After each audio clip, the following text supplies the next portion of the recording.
بسم اللہ الرحمن الرحیم۔ دی ارکم سکولز کورال اسلام آباد کی تعلیمی خدمات قابل ستائش ہیں، جس کی تجربہ کار اور محنتی ٹیم نئی نسل کو زیور تعلیم سے آراستہ کرنے کے لیے مصروف عمل ہے۔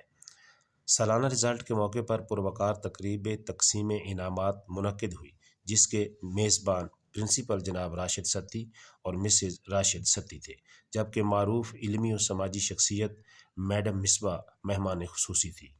مختلف کلاسز سے فرسٹ، سیکنڈ اور تھرڈ پوزیشن حاصل کرنے والے بچے اور بچیوں کو مہمانوں نے ایوارڈز پیش کیے اور کہا کہ بچے پاکستان کا مستقبل اور قیمتی اثاثہ ہیں۔ انہیں زیور تعلیم سے آراستہ کرنے کے لیے والدین اور اساتذہ کے ساتھ ساتھ پوری قوم کو اپنا کردار ادا کرنا ہوگا۔ اس عمدہ تقریب میں انگلش کمپیئرنگ کے فرائض اسکول کی محنتی ٹیچر مس عابدہ سلطان نے خوبصورتی کے ساتھ سر انجام دیے۔ پاکستان پائندہ باد۔